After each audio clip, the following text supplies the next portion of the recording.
Good morning and welcome to Gulfstream today. Brian Nadeau, Samantha Perry with you. Another beautiful Chamber of Commerce kind of day here in South Florida. And Samantha, Pegasus Week has become upon us. Yeah, and it really got here in the blink of an eye, Yeah, it feels that like. is for sure. The big day is Saturday, of course, highlighted by the $3 million Pegasus World Cup, 3 Pegasus races, the turf, the filly and mare turf, 13 races on tap, 10:50 a.m. first post. The card is drawn. It's all out there. Sharpen the pencils. Get to it. We're going to obviously talk about it all week long, but front and center here on the 9-race card today in race number 4, Ron Nicoletti will have a Rainbow Six, $650,000 in that gross jackpot guarantee. Yeah, and it's a nice sequence as well, and maybe an opportunity to single and spread in some races that you are not so sure about. I know my best bet is in the sequence, so that would be a single for me, but it's exciting here today, Brian. Yeah, absolutely, and if you're here, stop by and say hi. You can kind of see everything is getting going, and it's something we look forward to each and every year. And another Pegasus World Cup is upon us, and it's simply the place to be here in South Florida on Saturday. A lot to look forward to. A lot to look forward to in the early pick 4 as well on a fast and firm Wednesday, early pick 5, I should say. And these pools have been huge, and with Pegasus Week here, I've got to imagine it's going to amp up that much more. We'll take a look at my early pick 5 on a pool that's been routinely tipping near $500,000. I've got a $24 ticket here. 2 horses in the opener, 2 horses in race 2. 43 is the order. Nature Boy on top. There's the spread in race 3. Kind of a tricky maiden claimer on the Tapeta. The top pick is number 5, Mikasa. That is my price pick. It's not my long shot. I lost my long shot. I easily could have moved that one up. The best bet is Java Buzz for Kelly Breen, who I know you know well, and 3 deep in race 5 with Hot Bodie on top. That's a $24 ticket. Samantha, let's take a look at the opener here. It's a maiden optional claimer. The Florida Breds don't need to be in for the $50,000 tag. 5.5 furlongs again on a fast main track here, and we're not going to make for good TV here because we both have Buck and Beauty on top. Yeah, and this is the horse to beat Clearly. here. Yeah, I'm not sure about you. I had this one on top before the scratches. I was trying to play somebody underneath, but just the way that she ran last time, she just ran out of gas, and that was simply it. She's got the start under her belt now. She just seems like the logical winner here. Yeah, and as Samantha kind of mentioned, the 3 and the 8 are out of this race. Take note of that. We'll send it up to Pete in a little bit for all those scratches and changes. But as she said, you know, she kind of just looked like a short horse, and Ralph Nix is not a guy that's going to crank him up that much on debut. But conversely, you look at the stats, 36% second out maidens for Ralph Nix, and quite honestly, that race might beat this field anyway, and you got to expect her to improve. She's going to be a very 3 to 5 right now, a very short number in here. Valia is the first-time starter for Michael Matz. 25%. This just surprised me when I saw it on paper. 25% on debut for Mike. I was surprised. It surprised me as well. I kind of wanted to go back. I'll probably do that when we get back and check and see where that is because it's not typically here. Yeah. So that's the thing. And this horse's workmate Volta Oro actually ran this previous weekend, and although this filly did work better than her workmate, and the workmate did not finish 6th last week, so it wasn't anything to write home about. Still, just out of the scratches, this is where you have to go. Yeah, it'll take a look at the money. It's very, very early in the betting, but the dam was 0 for 1. It's her first full. Valiant Minister is the sire here, 4 for 37. Debuting with first-time starters. There's not a lot going on here. And then I feel like anything underneath is eligible. Aaron's Moment for me. You've got the 9. Tinka. We'll talk a little bit about Tinka too, a firster for Mike Yates, and he does so good with these Cajun breezes. Yeah, he really does. And luckily there were a couple of works on XBTV, and so that was nice to watch, specifically the gate work last out. Now, wasn't super speedy, but much better than the workmate. So at least this filly has some confidence going into this. Sometimes when they draw away from their workmate, it just kind of gets their heart up a little bit.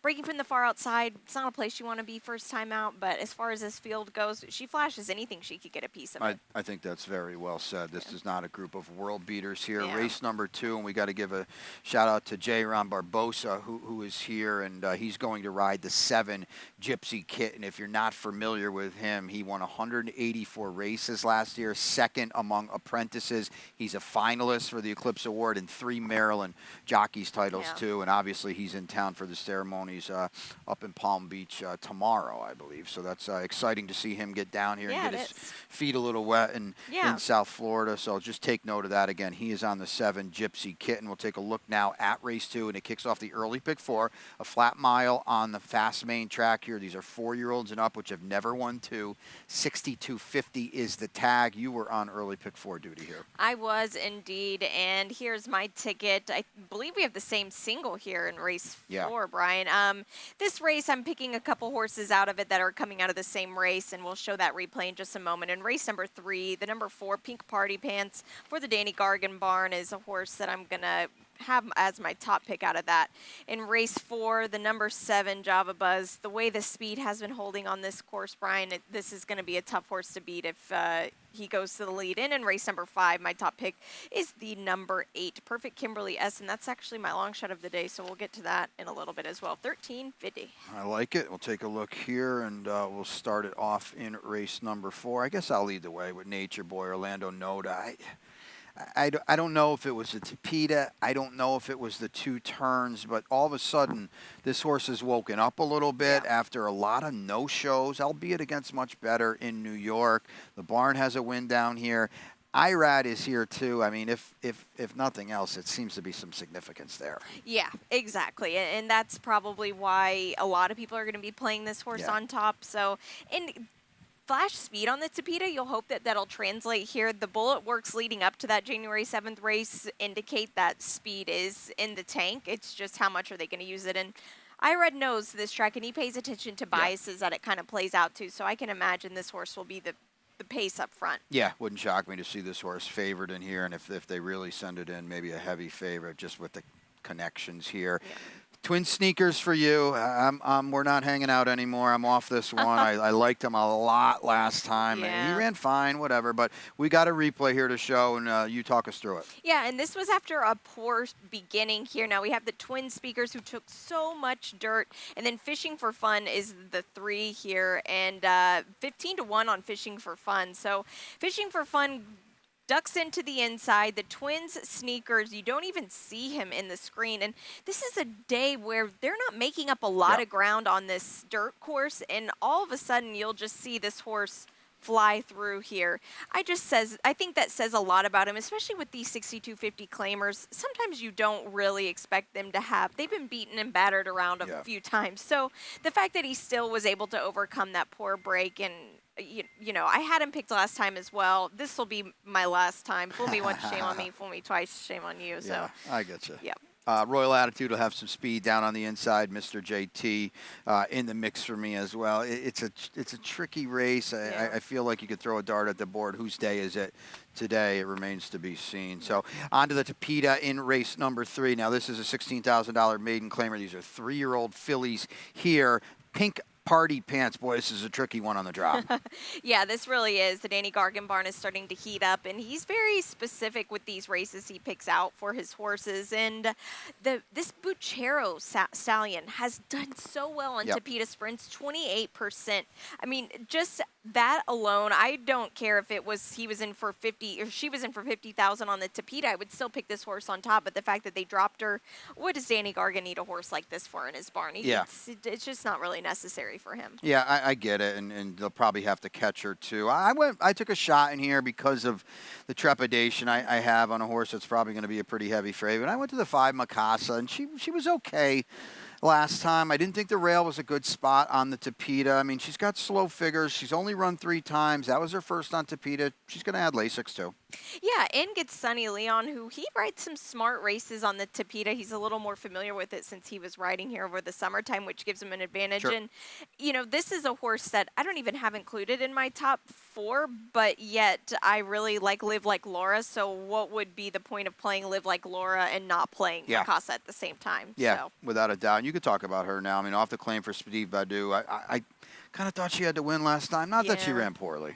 No, she didn't, and she's hard to trust. She's been a beaten favorite twice, but she's the only horse in this field that I feel like has shown a bit of effort here. And, you know, if today she can't get it done, then it's going to be probably a 12.5 drop for her next time. I tend to agree with that. We'll take a look at a trainer stat on the 8 here. Avatar Hero for Jose D'Angelo. Going to go second off the claim here. I did Lasix last time. Got a little bit of improvement, at least figure-wise, but it's a pretty good one. Second off the claim, Tapeta sprints here at Gulfstream, 29%. She's well drawn to the outside.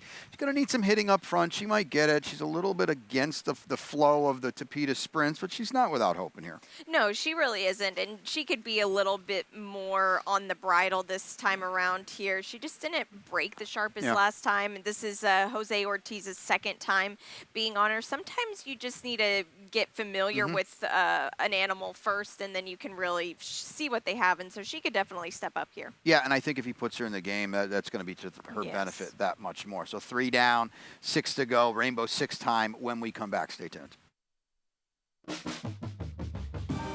This is a championship meet. All the best jockeys in the world are here, and I'm excited to ride against them. We back. And you get to watch some really incredible, talented athletes out there. To us, it's a place to be in the winter. I love Gulfstream Park because of the racing. The palm trees, the beach is right here. The horse racing is some of the best in the country. A lot of good horses come out of here. And if you want to go to the next level, Gulfstream Park was the place to come. I remember the first time I came to Gulfstream, it was like this big fairy tale place. All the history. And all these great horses, trainers, jockeys. It was everything that I ever dreamed of.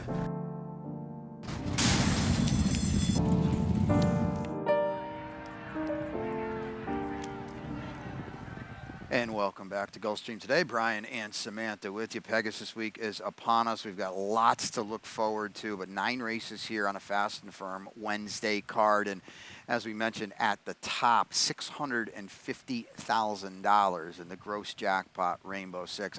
Ronnie I think he was doing a segment with Good Morning America or something today. I'm not positive. So he's updating his Rainbow 6 as we speak. We'll have that ticket for you a little bit later. He's going to tweet it out. He'll be front and center here in a little bit as well. But again, it kicks off here in race number 4 on a firm turf course, 650. And with all eyes on us this week, these pools are going to be ginormous. Get involved. You know, you're talking about a lifetime score at possibility. So get involved. You and I are probably not going to be eligible to sweep the Rainbow 6 though today because my best bet starts it off in race number 4. We are on the turf. It's an optional claimer for the Florida breds here, and I think that's a significant part for and up here, a mile and a 16th, and this is Java Buzz. We'll take a look at a trainer stat as well. My best bet of the day on a horse, I think, Samantha, I'm going to just talk about this and then I'll throw it to you. Kelly Breen on a trainer switch here, turf routes the past 4 years. It's not a huge sample. I think that's pretty significant. I think Irad Ortiz aboard here is pretty significant. This horse is loose as can be, I think, too. Might be the most significant. Yeah, exactly. You said it best. The rails are at 42 feet today. You know, speed, even with the rails down, middle, out, it doesn't matter. It's just been where you want to be right now. And this is a horse that if they let him go, he might be just gone with the wind. I agree, and I know you know the work of Kelly's really well. And this horse is coming out of 1X's in New York, and obviously if you're running into 1X in New York, that's open company race, and now we're in with Florida bred. She's heck to pay on the engine in here. Throw it to you at Chess's Dream, down inside off the claim, Monica McGoey. Yeah, and this is a horse that really takes to the Gulfstream Park turf course here. 2 wins over it, 2 seconds, and 1/3 out of 6 starts, so almost hitting the board 100% there. And, you know, first off the claim, they reached in and took this horse for $20,000, and that's a hefty price tag. And this is a horse that's got a lot of back class, 3rd in the pin mile, which was off the turf that day. But still, I just think that maybe if this horse can get a good break up to the inside here, Jose Ortiz can kind of sit off a little bit of speed. You know, it just kind of depends on how fast Java Buzz goes up front. You probably know High Solitude a little bit, and I think she's clearly the main danger in here. Yeah. She's got no early speed whatsoever. I could see her passing everybody. I can't see her passing Java Buzz if Java Buzz is doing her thing up Yeah, front. that is exactly my thought process. I even was thinking about it a little more today, and I was looking at him in the barn, and a good-looking horse that's Yeah. coming shipped in here from Eddie Keneally to run. It's just this isn't enough ground one. Yeah. If they go blazing quick, maybe picking up the pieces. This horse is by far the back class of the race. Right. I think the most decorated type of horse, and but I just don't know if it'll suit this course. It's a tough ask, and this Yeah. is another huge drop. We're talking about turf races in Kentucky, but yeah, he's going to be really up against it in terms of flow, in terms of running style. That kicks off the Rainbow in race 5. We kick off the late pick 5 in this $8,000 3L, Fillies and Mares 4 and up. We're routing a mile and 70 on the Tapeta, and you're going to start it off with your ticket. Yes, I am. We'll get to this in a moment because race 5 has my long shot. Going 3x3 in races 6 and 7. In race number 6, the 3 is my top pick for the Carlos David barn. I'm kind of scratching into that. And I hate to be one that picks 3 horses out of a 5-horse field. If you've got more room, maybe just hit the all button there or just single one because that would make more sense. In race number 7, the number 3 is my top pick, Union Dolly, coming from the Ray Handle barn. Frankie Dettori making his debut today here at Gulfstream Park. In race 8, my best bet, as I think a lot of people's money's gold. What a filly. We'll talk about her in a little bit because I got to see her on debut. Yeah. And race 9, ending it off, my top pick, the number 1, Wicked Mercury for the Jane Sabelli barn. All right, so back here in race 5, and we've got the same main contenders, I would think.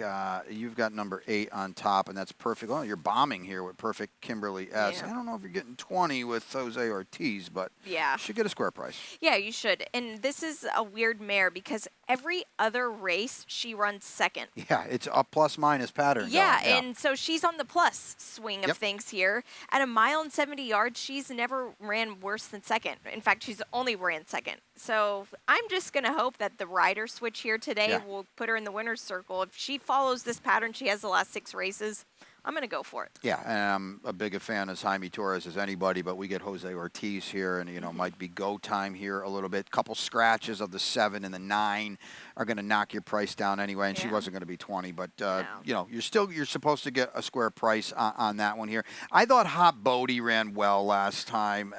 She was a little bit up against it, and nobody else that was kind of close early stuck around late. It was a Yeah. closer's race. These are what they are. They're a little untrustworthy. I think we know that. But Louise Size got aboard last time, and she seemed to tick up a little bit. Yeah, she did. She really did run for him a little bit. And, she's a newly turned 4-year-old, and she's, she has a little bit of upside here, but the connections aren't making her any more than she is, Brian. Yeah. She's an $8,000 claimer, and maybe she can get it done this time. Yeah, we got to talk about the one, Downtown Tabby, who's favored on the morning line, and I don't disagree with that. But my thinking is, and we both got her in second.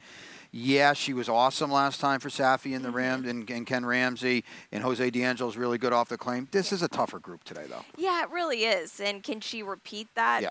Possibly. She's the lightest raced in this field here, but still, I do like the name. I just realized the dam is Original Kitten. Mm-hmm.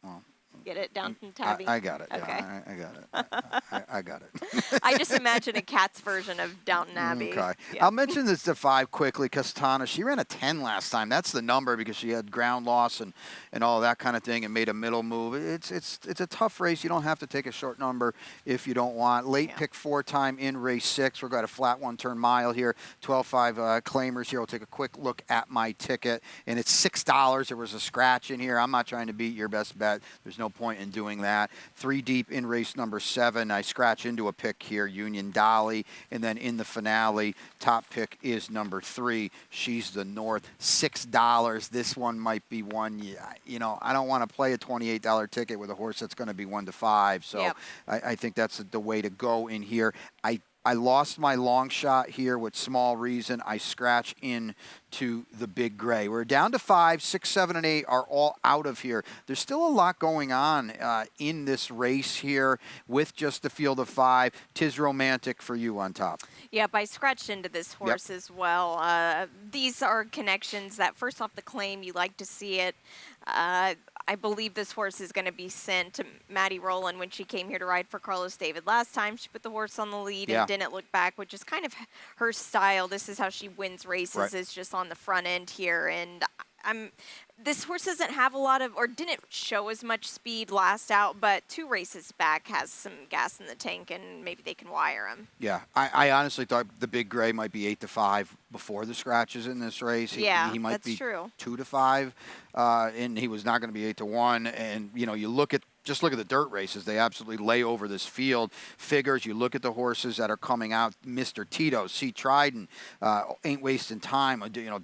All these horses, he just lays over this field. He didn't run last time on turf. It's Rohan. The drop is worrisome, I guess, but he only claimed it for 16. Yeah, you're not taking a huge cut here. I think it's logical. Yeah, exactly. So, and then we've got a Man on the Moon's got some back class too, and maybe he gets brave on the front. You know, it's down to a field of 5 because sometimes they turn into jockeys races a little bit. We'll take a look at the 7th now. We're back on a firm turf course here in a $50,000 starter allowance. Fillies and mares, 4-year-olds and up. We're going a mile here, and that can be tricky a little bit. We've got some scratches.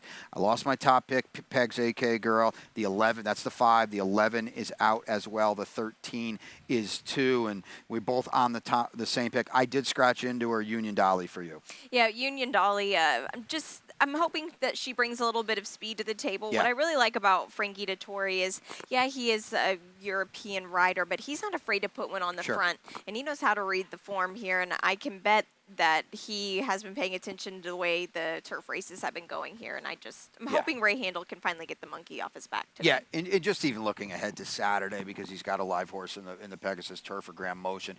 It's good to see Frankie here in the week to get acclimated. Exactly. He hasn't been here in quite some time to get acclimated. He's doing his thing out west at our sister track at Santa Anita, but to have him front and center, I know you're going to catch up with him a little later too.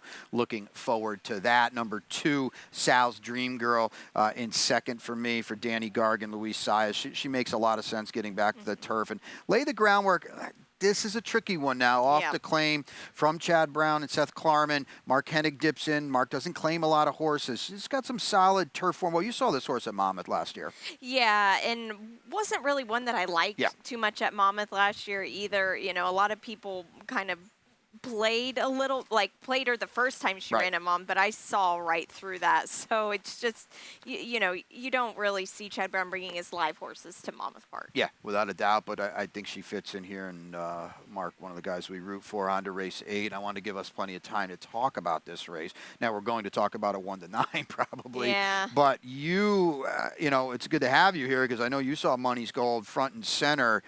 This is a state-bred allowance race here for 3-year-old fillies, and I think the state-bred part is pretty significant too, because I kind of feel bad for the rest of them. I don't think Jose D'Angelo thought he'd see Money's Gold in here when he entered. Hi, hello, how are you? Show the replay, guys. Talk about it. Yeah. We're talking about a 2-year-old filly in June that ran 101 by her. She was incredible. And it was funny, too, because I think everybody of the Pletcher's connections were like, whoa, because she wasn't favored. Yeah, no, she wasn't. And Pletcher does not bring horses like this to Monmouth Park. Now, he's got some nice horses, but we made jokes. Oh, this horse is on the first van to Saratoga tomorrow after this race. I mean, she blew him away. It wasn't even funny there in the replay. And obviously, she reacted off of that. Yeah. So that has been away. So that's the question. Where have you been? Obviously, you mentioned Saratoga. I mean, this is June now. We got the Schuylerville. We got all those races. It's certainly the spin away. Well, we haven't seen her since. She certainly looks like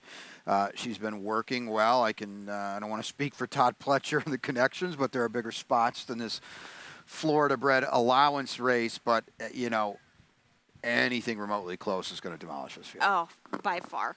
Yeah. It's exciting to see her back here. It's Wednesday of Pegasus Week, and it's cool to see a horse. Now, all that being said, the 7, Yes. hi, hello, how are you? She can run. She really can. And what a really impressive effort first time out. That's the only time I've seen owner Al Gold here. He was here for this race where she Yep. debuted. I think he might be here Saturday. Yeah, he got the big cyber knife in the big one, the morning line favorite, 5-2 for the World Cup. But yeah, and she won from the 1 post Yeah. position, which, you know, out of 100 times that maybe happens 5. So Yeah. it's not chances you like to take. And she could be there if Money's Gold turned out to be a fluke last time. Yeah, and the other thing, too, is she got a really good education on debut, too. Yes. It wasn't like she went to the front and laughed at an overmatched field. Exactly. She had trouble inside, Yep. and Irad had to wait, and when the seam was there, boom, she went through, and She they did. paid, you know, she was 90 cents on the dollar. They paid $2.70. Jose D'Angelo's got a really nice horse. If you don't like, here's the other beauty of the gambling, for that matter. If you don't like playing heavy favorites, if you're worried about Money's Gold off the layoff, if there's bigger races and all that kind of thing, hi, hello, how are you would be 2 to 5 in this race. Exactly. So you get a much better price on a horse that we both, I think, agree has a lot of ability from then on. It's Yeah. who you want underneath, but I'll be very shocked if those aren't the 2. Yep. We'll wrap it up back on a firm turf course in race number 9. These are fillies and mares, 4-year-olds and up. We're going a mile and 16th here. We've got exact reverse Wicked Memory down inside for you. Yep, and both of our horses are coming out of the Yeah. same race. We've got the stretch run replay of this. And the thing I liked about Wicked Mercury a little bit more than She's the North is Wicked Mercury here at the top of the lane was a bit further back, just sitting on the heels of She's the North here. Now, Wicked Mercury starts lugging in quite a bit and just never really just is laying on your horse, the number 4. The rider doesn't switch sticks on her, just is doing a hand ride. And, I think he could have gotten a little more out of her switching sticks, just being a little more aggressive, a little stronger on the horse. Now gets Jose Ortiz, so that was my thought process. Yeah, and both of these horses are down towards the inside. You want to be there. You Yep. want to save ground. Number 8, Don't Mess with Tess, certainly is a player. I'm not sure about the turf. I liked her a little bit better on Tapeta. Not that she ran poorly on turf in that spot at all, but 2 back. But we'll see what we get today. Yeah. But that's it on the 9-race card. Again, $650,000 in the Rainbow Six. We've got a big lightning round to go with. And as we always do on Wednesday, we'll bring the standings up first as we are now. Oh, my goodness, we're almost we're a month through with a championship meet. We'll take a look here. Irad and Luis Saez has caught fire of late. Yeah, he really has. He's playing catch-up, and obviously he was gone this weekend to ride some impressive horses at fairgrounds, but these are 2 that are going to be vying for it for sure. Yeah, and I don't know if it's quiet, but there's Jose Ortiz keeping tabs on his brother and Luis as well. So they've kind of separated themselves a little bit. Trainer standings now. And we'll take a look at that. Safi trying to double up off last year, and of course Todd Pletcher. We've got to mention again Antonio Sano to be up there too. Yeah, it's impressive, and Yep. he runs a lot of horses too. And I mean, some of them even win at big prices, so it's nice. And all those connections will be well represented on Saturday Oh, yeah. in the Pegasus races. Tomorrow, we've got a really good feature on the turf, and it marks the return of White Frost. And if you don't really remember her, that's because we haven't seen her in a while. But Exactly. to freshen your memory, and we're going to show this tomorrow as well, but this is her winning the Grade 3, the Swedish Chant here. So it's exciting to see her come back for Belmont. Yeah, it is, and it's a big layoff that she's having to deal with here. She's one that you kind of go down with or you fade because of the layoff here. I think that's a really good point. And the other thing is, too, that was a 3-year-old filly race. And now, for the first time in her career, off a long layoff, she's facing older gals out of the restricted ranks, for that matter, too. So exciting to see her back. And, Bill Mott's in the Hall of Fame for many different reasons. But long layoffs are probably close to the top of the list. I think a Candyman Rocket running off the screen again. Yeah, and that was the when other I day. faded because of that. So, Yep. So we'll you're take right or you're wrong. Exactly. Best bet for you today is? Best Bets Money's Gold, hoping for a repeat. What we got to see at Monmouth was really quite special, and we'll see if we see it again today. Java Buzz for me in race number 4. We won't have to look hard to find that one. He'll be on the lead as far as he can go. Long shot for you? Perfect Kimberly S, hoping she's on the upswing of a you'd run a good one, run a poor one Yes. type of race Good, pattern. bad, good, bad. I lost my long shot today, and if you're watching at home, we can't have 2 long shots if you're out there. So Mikasa could have easily been Yeah. a long shot, but I unfortunately scratched my official long shot. Hey, it's Pegasus week. It's here. If we haven't mentioned it already, the PPs are drawn. You and Claudia assisted actually drawing the race and did such a good job. And here it is here, front and center. And, you know, the gang is all here. Oh, yeah. There's really no one that's not here that's supposed to be. It's a pretty darn good race. It really is. And this is a race where I think the betting board is going to be wide open because everybody's on a similar level, I feel like. I do. I kind of disagree a little bit that I do feel like Cyberknife will be strong, but he doesn't have to win. And No. to your other point is that they're all kind of right there. I wonder if the betting separates a little bit, but I agree exactly with what you're saying. He doesn't have to win. Is he the best source? He absolutely is the best source, but he doesn't have to win, and it's just a really good group. Proxy off a grade 1 win. We know the Safi Joseph Jr. trio. Hey, get her number run so big in the grade 1. Cigar Mile. Bob Baffert's bringing in Defunded. Yeah. Art Collectors won $2 million in a grade 1 race. Stiletto Boy was 3rd in this race last year. Hey, Dwayne Lucas is here with Last Samurai, too. It's all pretty cool. Yeah, you get everybody. Like you said, the gang's all here. It'll be a really fun day, Yep. fun race. Oh, just the whole card on Saturday is incredible. And you get me on Saturday, too. I don't know about that expert part, but I am. You're Beat the Expert. I got to remember not to wear that, by the way. That's they in really, the rotation this week, by the way. Oh, no, don't wear it. Yeah, it's the Optical Illusions jacket. You don't win one of those, but you do win a Gulfstream Park polo if you do beat the, like I put in quotations, expert. Not for you, but for myself as well. Quote, unquote. Yeah. So there it is, gulfstreampark.com/wagering. That's all Saturday. You're going to hear us talk about it quite a bit, and why wouldn't we? Pegasus World Cup Day on Saturday, but 9 of them here on a fast and firm day. Pete Aiello will tell you all about it coming up now, and we'll see you for the opener in a little bit. We're ready for the start. They're off.